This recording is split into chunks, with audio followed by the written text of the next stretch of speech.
Hello दोस्तों, जैसा कि कल हमने छोड़ा था हर्षवर्धन के शासनकाल 606 से 647 एडी के बीच में, हम उसी के आगे से स्टार्ट करेंगे। हर्षवर्धन का शासनकाल क्या था कि एक केंद्रीकृत शासन व्यवस्था नहीं थी। केंद्रीकृत शासन व्यवस्था क्या होती है कि जहां पर राजा के हाथों में संपूर्ण शक्तियां होती हैं। राजा अपने अधीन सामंतों के या सामंतों को स्वतंत्र नहीं होने देता और direct administrative powers, ruling power, economic power, वो सारी नियम कानून बनाता है।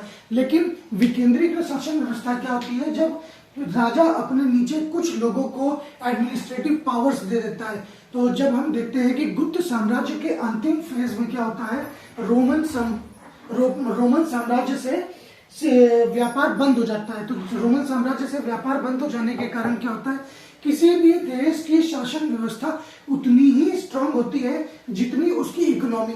अब गुप्त साम्राज्य के अंतिम समय में सिक्कों का या सोने चांदी का रोम से भारत में आना बंद हो गया था, व्यापार ठप हो गया था। ठप नहीं मतलब कम हो गया था। तो जैसे जैसे इकोनॉमी कमजोर होती जाती है तो व्यापार के लिए नॉर्मली सोने और चांदी के सिक्कों का प्रयोग किया जाता था। सोने के सिक्कों में मिलावट होने लगी, जिसके कारण व्यापार में गिरावट आई। तो छोटे छोटे राजाओं ने अपने आप को स्वतंत्र करना शुरू कर दिया। हर्षवर्धन ने जब उत्तर भारत में वर्धन डायनेस्टी के राजा के रूप में प्रतिष्ठा प्राप्त करी, तो उसने इन छोटे छोटे राजाओं को हराया और अपने अधीन कर लिया। लेकिन उनके राज्यों को डायरेक्ट अपने कंट्रोल में नहीं लिया। उनके राज्यों को जैसे अंग्रेजों ने हमें एक कॉलोनी के रूप में बनाया था, वैसे उन्होंने कॉलोनी के रूप में बनाया। और वो जो मतलब राजा वही रहेगा, केवल वहां का जो झंडा है, जो जिसके नाम से शासन होता है, वो हर्षवर्धन के नाम से ही उन्होंने शासन किया, जो जिसके कारण उनकी केंद्रीकृत व्यवस्था ना होकर विकेंद्रीकृत व्यवस्था थी।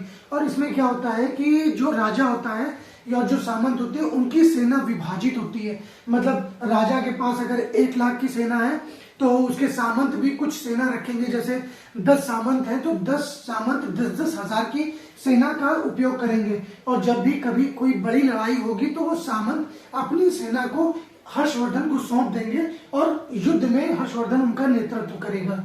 तो इसके कारण मुख्य जो प्रॉब्लम होती है, समस्या खड़ी होती है, वो ये कि सभी सामंतों की सेना अलग अलग रूप से युद्धों में तपी होती है। सबका युद्ध कौशल अलग होता है, तरीके अलग होते हैं, युद्ध की प्रणालियां अलग होती हैं। कोई छुप के लड़ने में विश्वास करता है, कोई सीना तान कर लड़ने में विश्वास रखता है। जैसा कि मराठे क्या थे, वो छापामार युद्ध कला के अभ्यस्त थे। और उत्तर भारत में जो सैनिक थे वो आमने सामने की लड़ाई में अभ्यस्त थे। इसीलिए जब मराठे उत्तर भारत में प्लेन जमीन पर लड़ते हैं अहमद शाह अब्दाली से, तो पराजित हो जाते हैं, क्योंकि उनकी जो युद्ध कौशल और युद्ध प्रणाली थी वो छापामार थी। उसी तरह हर्षवर्धन एक ताकतवर योद्धा तो था, परंतु सामंतों की सेना पर डिपेंडेंट था। हर्षवर्धन ने अपना जो साम्राज्य पूरे गंगा यमुना की वादी में फैला के रखा था। हर्षवर्धन ने दक्षिण भारत में भी सतपुड़ा विंध्याचल को पार करने की कोशिश भी करी थी। लेकिन उस समय चालुक्य वंश का एक बहुत ही शक्तिशाली शासक था जिसका नाम था पुलकेशिन द्वितीय। पुलकेशिन द्वितीय ने हर्षवर्धन को यहाँ हरा दिया था और हर्षवर्धन के पैर दक्षिण भारत में फैलने से रोक दिए थे। इसी के समय में एक बहुत ही विद्वान व्यक्ति चाइना से भारत आता है, जो 629 ईस्वी में चाइना से निकलता है और 645 तक भारत में रहता है। ये इसका नाम था ह्वेनसांग। ह्वेनसांग को भारतीय इतिहास में प्रिंस ऑफ पिलग्रिमेज बोला जाता है। क्यों?